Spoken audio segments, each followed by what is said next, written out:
We live in a world where there are many narcissists. And it seems like the word narcissist has become commonplace. Whereas when I learned about it, I think was like 2% of the population had narcissistic personality disorder. I might not be remembering the prevalence rate correctly, but it was very, very rare actually. And now it appears that being a narcissist is a household thing. And everybody knows a narcissist. What does this mean exactly? I believe that we should, for a moment, do away with the label and instead explore another aspect of psychology, which is the fragility of the self.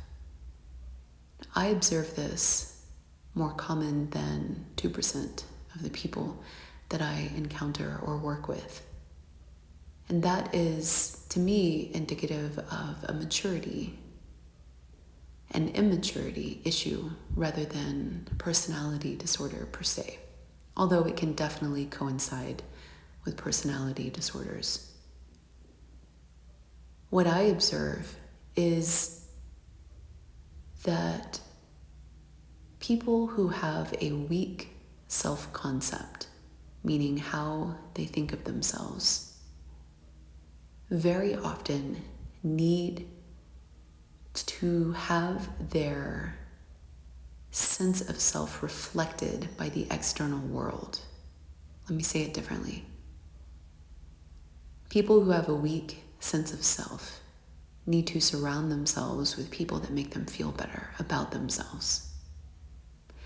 And as a result, they will prefer to spend time with people who tell them how great they are, who point out all of the positive things that they've done, who cheer them on, who make them feel like they're better than perhaps they might actually be or see themselves as, because they are feeding off of the reflection that other people are giving them.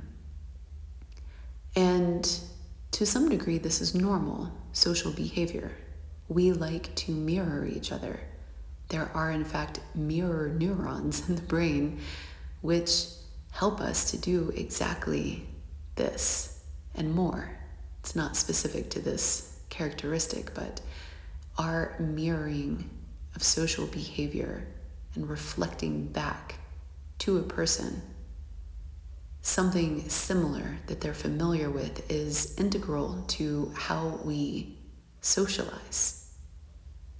And I find that when people are struggling with any sort of shadow work,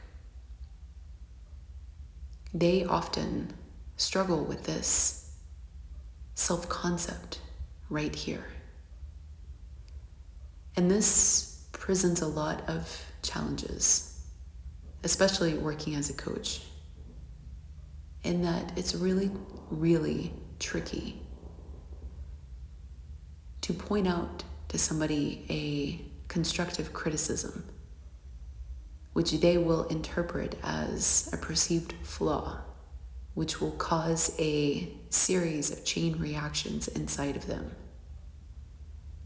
And the more fragile a person is, the more apt that they act out in destructive ways to anybody who challenges their self-concept, because ultimately their self-concept is wounded deep down at its core, which is why they have to reinforce that and prop it up with people who will tell them how great they are and ignore any perceived slights or challenges or deficits or areas that they need to improve on.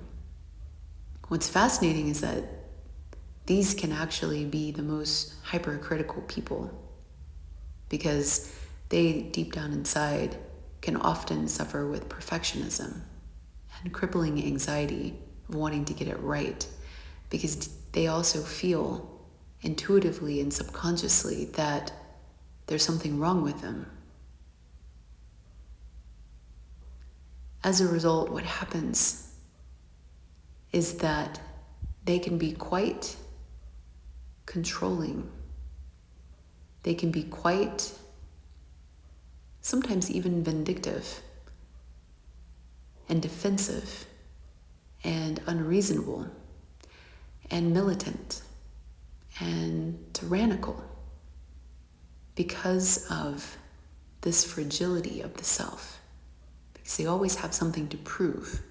They're always afraid that somebody is going to point out that the emperor doesn't have clothes, or that they really do have imposter syndrome.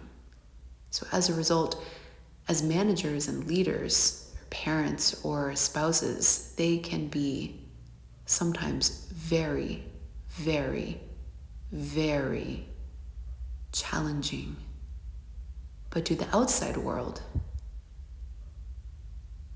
they can be very well liked and loved because their persona that everybody else gets to know is much more superficial and shallow. And it's not until you start to really get close to them that the cracks in the mask start to appear. But by then, you're already roped in. And this is where your life can get very challenging, because people like this need you to prop up their self-image, which means, how dare you point out anything to them that would be constructive feedback? How dare you have boundaries? Because boundaries themselves are very, very triggering. But they can have boundaries, but you can't have boundaries. They can have privacy, but you can't have privacy. As a result, the closer you get to people like this, who have a fragile self-esteem and a wounded self-concept, the closer you get to them, the better they feel and the more uncomfortable you feel. This is one of the telltale signs I find. And what's interesting is that your grip on reality may start to shift, because when you try to confront them about things that they've said, particularly if you're bringing up any concerns, anything that could be perceived in a negative light, all of a sudden they are tiptoeing around and dancing with their words. I never said that. Gaslighting. Or really terrible memory. Which one is it? Deeply pathological people take this to the nth degree. And very often, I believe, receive a diagnosis of narcissistic personality disorder. But there are many people that don't have a diagnosis that fall into this category. Have you known anybody like that? They are some of the most challenging people that I've ever had in my personal life, because they will be the type of people that do you wrong and then blame you. Blame you for having a problem with them. And there seems to be something embedded in their psychology that they need to strike first, or to launch a campaign or the biggest reaction. Just by you setting limits, respecting yourself, drawing a boundary, this can set somebody like this off. And the mere act of you bringing something up to the conversation table to be discussed, that they have actually done wrong, right? And you're trying to negotiate the relationship. You're trying to understand what has happened. the mere act of you bringing that up can suddenly turn around on you, where you are the bad one. You are the enemy. You are the attacker. You are the villain. And what's fascinating is that sometimes, depending on their psychological profile, if you work it out with them to their satisfaction, meaning you apologize for having a problem with their behavior, you apologize for ruining their day, for bringing up a concern, you show remorse for triggering their emotional spiral because you felt disrespected and were trying to let them know that and to work it out peacefully, constructively. Hey, you know, when you said this, it didn't sit well with me. Can we talk about it? And all of a sudden, the next thing you know, it's blowing up in your face and you're having to defend yourself for their reaction to the reflection of themselves that they don't like. And this is really the crux of people like this that suffer from fragility. They cannot see themselves in a negative light without feeling intense fear. Fear of loss, fear of rejection, fear of abandonment, it varies. So as a result, anytime you or other people try to shine a light on any particular part of them that isn't, quote, perfect or needs work,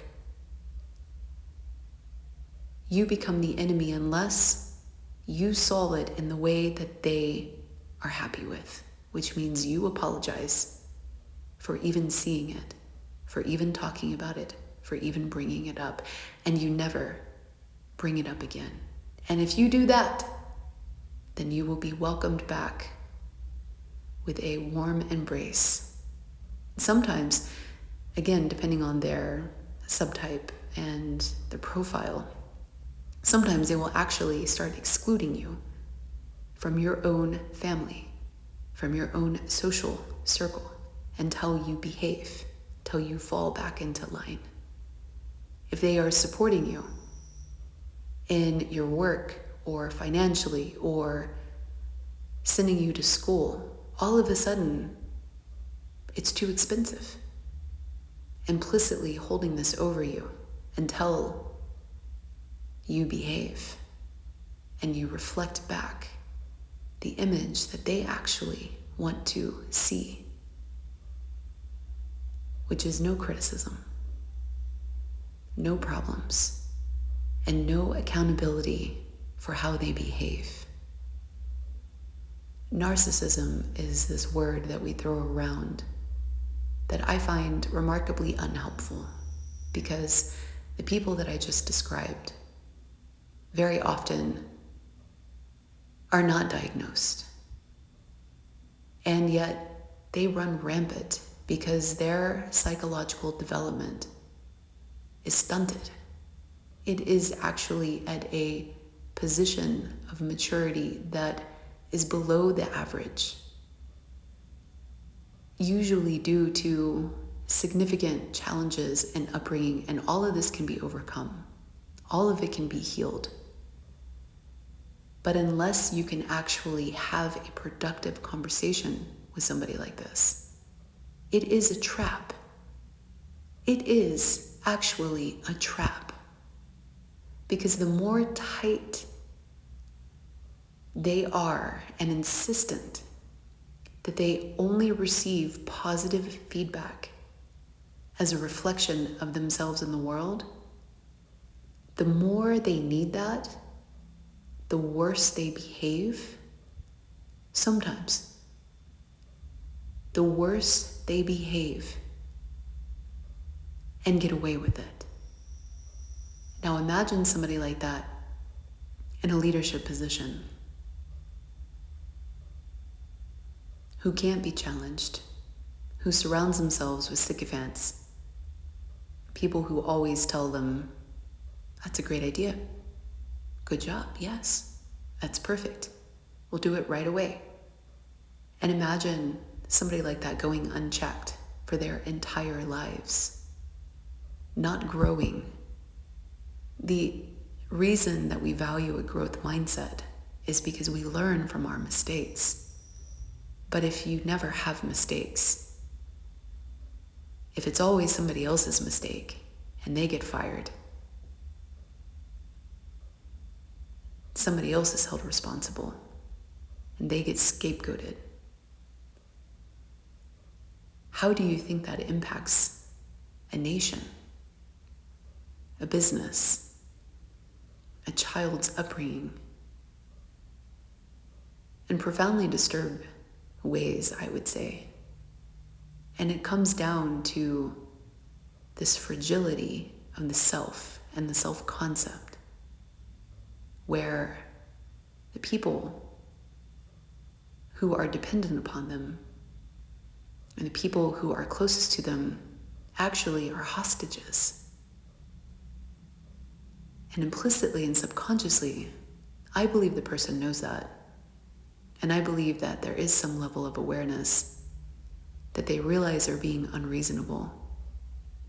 But the fear of confronting their shadows and the fear of confronting the darker, more broken elements of themselves is too overwhelming. So it's like being in survival mode, where yes, they care about your feelings, but they care about their own more. Because in their minds, there's a narrative associated with flaws and with brokenness and not being perfect that is equivalent to somebody who has OCD, who needs to flip a light switch 1,000 times and spin around in circles, because if they don't, the Golden Gate Bridge is going to explode. There's something that's queued up and primed in their mind that if they are quote unquote imperfect or normal, if there is a problem with their behavior, if they are acting in a way that is egregious or wrong, it somehow means something to them that it doesn't mean to normal people who have a strong sense of self and a healthy self-concept, where they can make mistakes, they can cross a line, and then they can receive feedback and adapt. And these people struggle. At the profound levels, they struggle with adaptability. Unless they have a social circle and support system that props them up through their inadaptability and covers for their weaknesses. And all it takes is working on the self-concept. But if you can't even have a conversation, productive conversation, it's fruitless. And this is why I believe that true narcissism is intractable, because it's a catch-22, where you actually, at the profound levels, really can't handle psychically. You don't have the strength to actually handle a self-image reflected back to you that is negative in any way. So you fight to the death, tooth and nail, destroying people, outright destroying reputations, silencing them, cutting them out, turning people against them, just to preserve the face and the mask, all while the people on the inside circle are suffering as hostages.